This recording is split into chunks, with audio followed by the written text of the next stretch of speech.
I began looking at mental health as a career choice in my late 20s. I finished a degree, undergrad in management and organizational development, and I managed retail stores, and I ended up at Huntington University managing their college bookstore, and I fell in love with the students. The staff there provided me with some career coaching, honestly, and I started to explore becoming a school counselor. So that is where my mental health counseling journey began. I finished a degree in mental health counseling, and I worked with teenagers because I loved them. I started working as a youth leader before I even had my degree, and then I worked at places like residential children's home and teaching middle schoolers about abstinence. And then once I graduated, I moved into that clinical realm in the schools where I was able to serve high school students. Then my high school closed that I was working at, and I was pregnant with my second child at the time. And interestingly enough, both the high schools I had worked in, my supervisor had said, you should be a mental health counselor, not a school counselor. And I rebuffed them until I was without a job. And so I went back and I got my marriage and family counseling certification so that I could move forward into mental health counseling. And that took me on a journey into working with kids and families in the community mental health system. And that basically means working with the kids and families that are in the most need in our communities. Generally, kids that are from lower income and struggle with doing well in school and having behavior issues, and then working with teenagers that struggle with anxiety and depression. Part of what led me into that field, I think, is that as a kid, I felt so lost. As I dove into that career, I honestly had to dive into myself as well.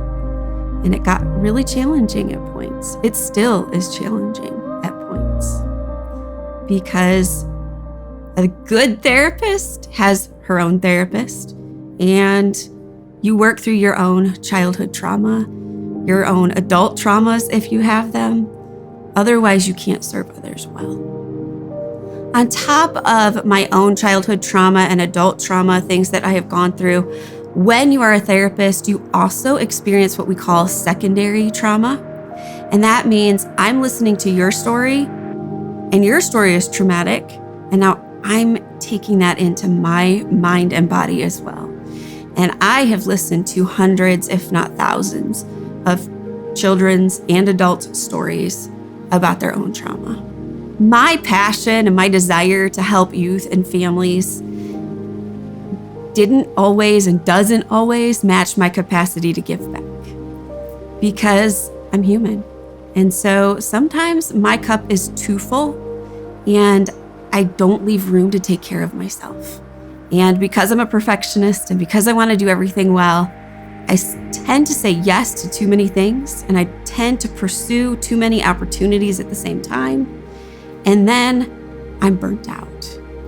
And I get what we call compassion fatigue, where I really just don't have anything left to give. I have struggled with anxiety since I was a small child. Looking back, hindsight 2020, I struggled with things like compulsively washing my hands and being scared of germs and being scared of fire in middle school. I don't remember struggling with it as much in high school. And then in college, I started struggling with claustrophobia. And I remember having my first panic attack on a plane. And I was sitting between my mom and my sister, and we were in the very back row, and we couldn't put our chairs back. And somebody in front of me put their chair back. And I started to hyperventilate. And I said, Mom, what is wrong with me? I'm not okay.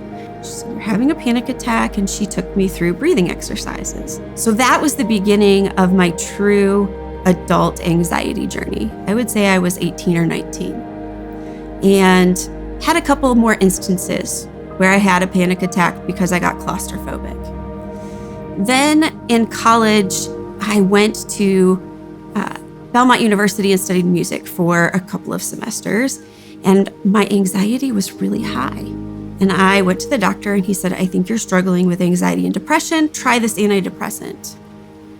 I had a bad reaction to it. Ended up in the hospital, actually ended up having to drop out of college. and come home and let doctors work on what we call our neurochemistry, where we take medication to help balance out what's going on in the brain. What we know about mental health and mental illness is that it often starts when you're late teens, early 20s. And I definitely fit the bill. And so I started on antidepressants and anti-anxiety medication, and it worked. And for a couple of years, I took those, and then I was like, I'm great. I'm going to go off of them. So I did. And I was okay for about 2 years. And then the panic attacks came back like a beast. And so what I know is when I start having panic attacks, then I also get depressed. And for me, it's a cycle. And so I finally found the best nurse practitioner. And she looked at me and she said, Missy, the best way to manage your anxiety and depression, which we know is genetic based on your family history, is to stay on medication that keeps you balanced. And she said, the point of medication is to make you feel like you. It should never make you feel drugged. It's to let you live the life you want to live.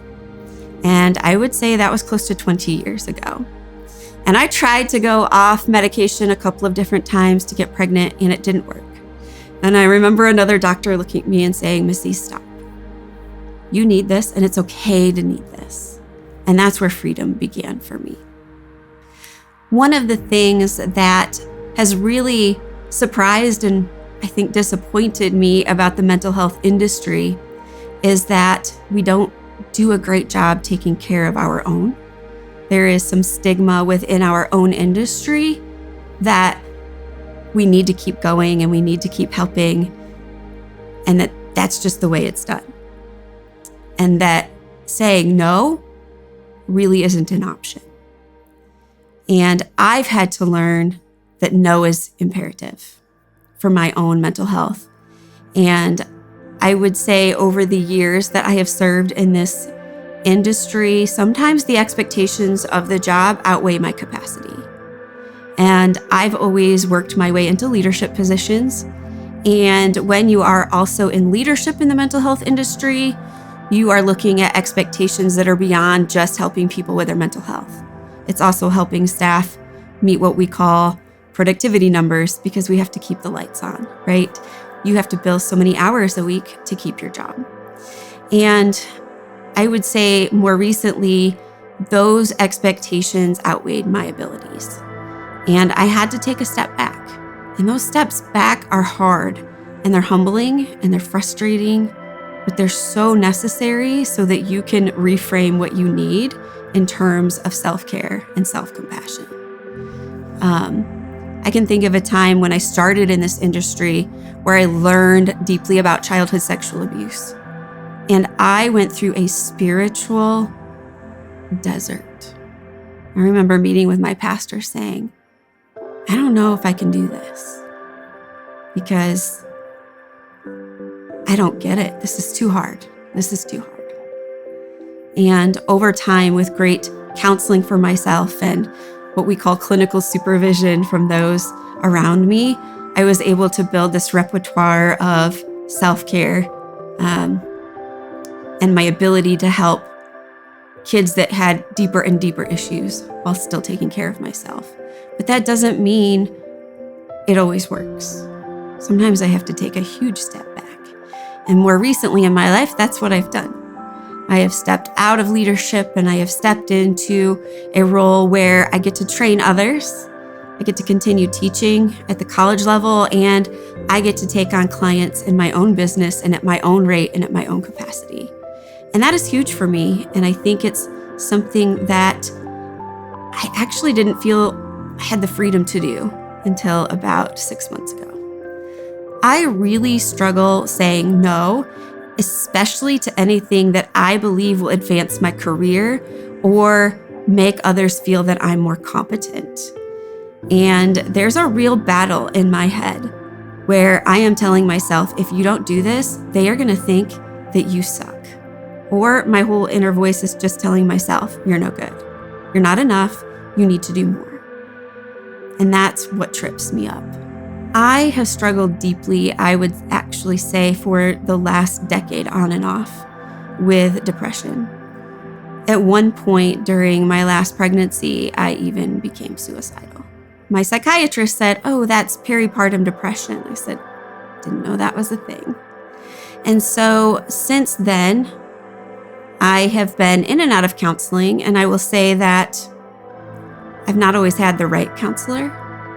Sometimes you have to try a few on to figure out who is going to fit best with you. But my darkest places are where I feel no good and I shut down at work and I get more irritable and very anxious. I don't sleep well, I don't eat well, and I neglect my relationships. And when I fall into that, it's time for me to either step away from what I'm doing or to get back into therapy or talk to my doctor about a med change, because something I'm doing has me unbalanced. I believed the lie that as a therapist, I couldn't say no and I had to keep going because that's what therapists and counselors do. And really, that's not true. It is a lie. The industry would ask that I say yes to everybody who asks for help, that I train everybody who asks me to train them, that I manage every program I'm asked to manage, because I have the knowledge. But I am the keeper of my capacity. And I have learned that saying no is really salvation for me in terms of my mental wellness. Self-compassion to me means being compassionate towards myself.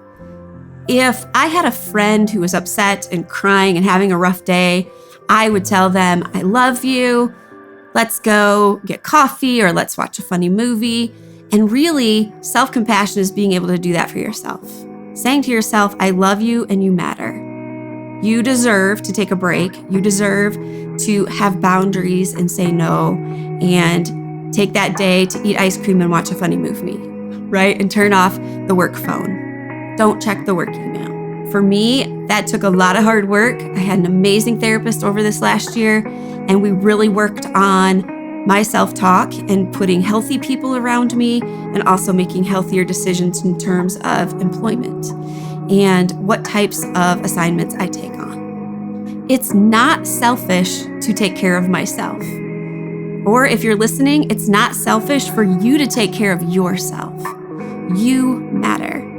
We have to take care of ourselves to give the world our best, because each one of us has something to bring to this world. So if you're watching this today and you are struggling with saying to yourself, "I matter and I love myself and I can take a break," if that's you, hear me say, you do matter and it is okay to take that break.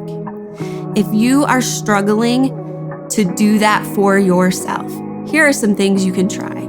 Talk to a friend, talk to a counselor, talk to a pastor or a teacher if you're a youth or if you're a college student.